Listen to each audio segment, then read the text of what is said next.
Ça a d'abord commencé ici avec ces deux imbéciles. Moi et ce gars que je ne connaissais même pas il y a à peine 24 heures. Alors que notre route s'était déroulée quasiment sans accroc, on s'est retrouvés ici coincés comme des idiots sans savoir que la route était condamnée. Et en même temps, comment t'aurais voulu qu'on sache qu'on allait se faire avoir comme des bleus ?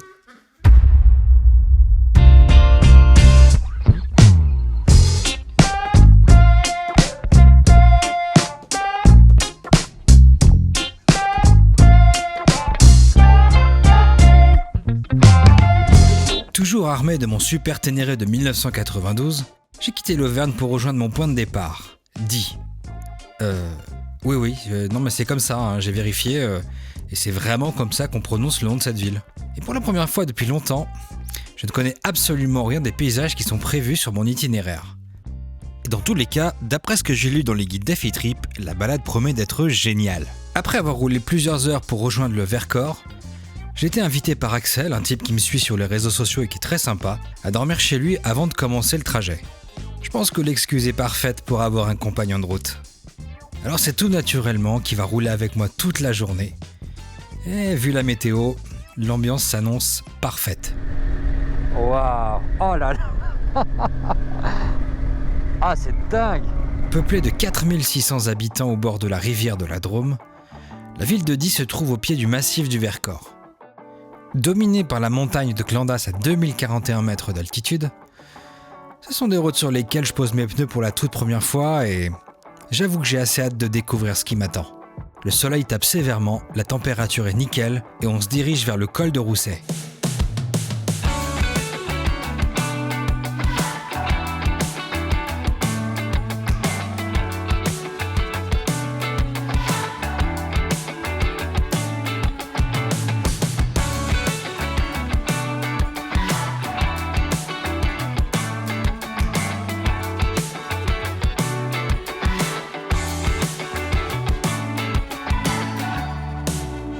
J'avoue que je suis assez halluciné par le contraste avec l'Auvergne, les couleurs étant bien plus proches de l'été que de l'automne. Et je dois dire que les courbes sont incroyables. Après quelques photos souvenirs, on enchaîne les tours de roue de col en col. Et étonnamment, le Ténéré se comporte toujours aussi bien. Et même si le frein avant n'est pas des plus rassurants, je sens que le moteur tourne comme une horloge. Alors j'ai qu'une chose à faire, c'est profiter du paysage.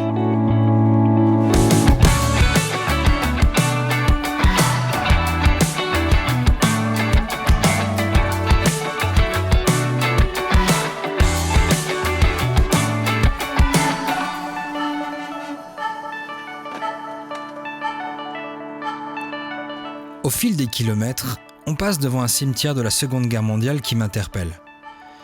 Et justement, vu mon histoire avec la Normandie, il m'est plutôt difficile de rester insensible à ce qui se trouve devant nos yeux.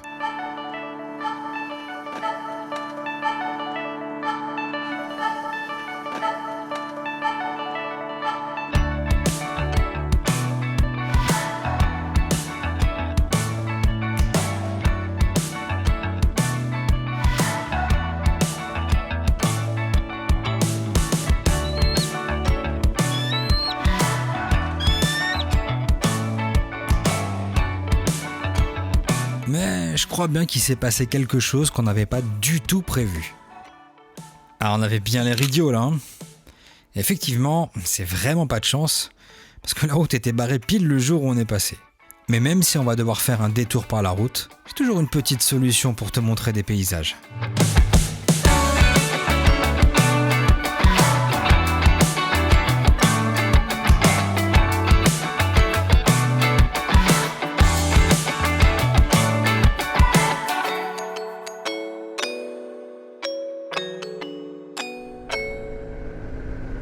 Après ce spectacle, on poursuit notre route vers le nord.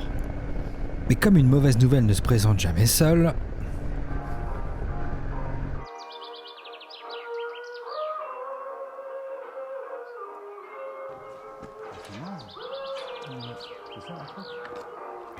ouais, j'avoue, on avait vraiment l'air bête. C'est comme si le sort s'acharnait sur nous. Ça commence à faire beaucoup là quand même. Mais dans tous les cas, on se démonte pas, on trouve un moyen de contourner cette interdiction Et ça sera l'occasion de profiter d'une lumière de début de soirée particulièrement somptueuse.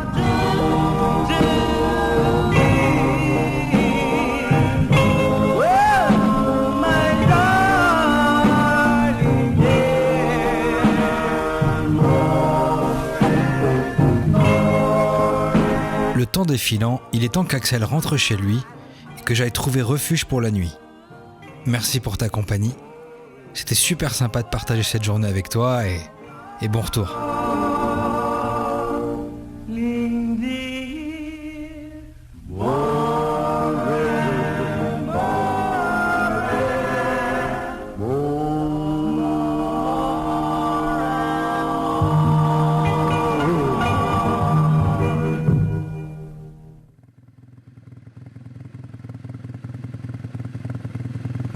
Mais au petit matin, il semble que quelqu'un a repointé le bout de son nez et... Devine qui c'est. Il est revenu.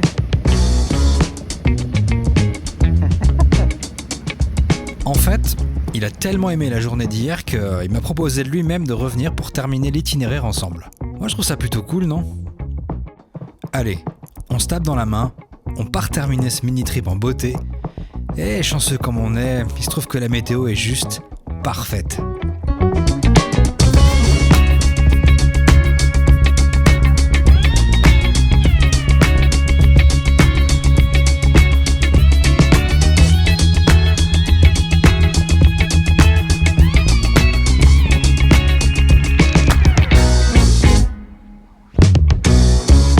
Je dois dire que je suis particulièrement étonné par ce que je vois. Mais tu sais, je crois que j'étais un petit peu trop sûr de connaître beaucoup de choses en France et finalement, je suis assez content de me rendre compte que j'avais tort sur toute la ligne.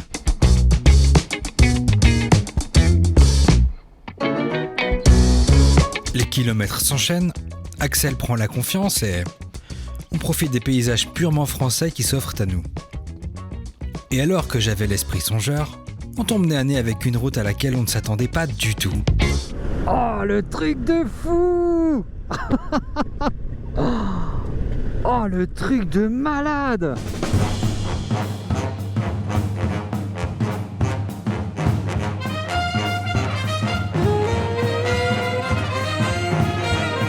C'était juste spectaculaire et je pense que les images parlent d'elles-mêmes.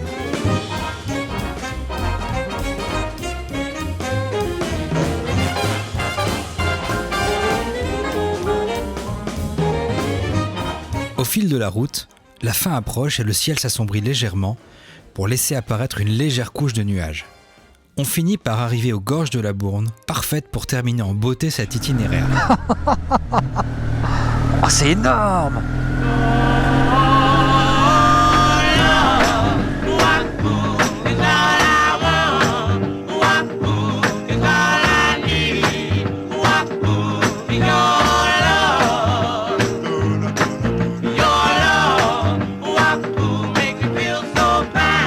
Je pense qu'il n'y avait pas d'endroit plus parfait pour clore ce trip.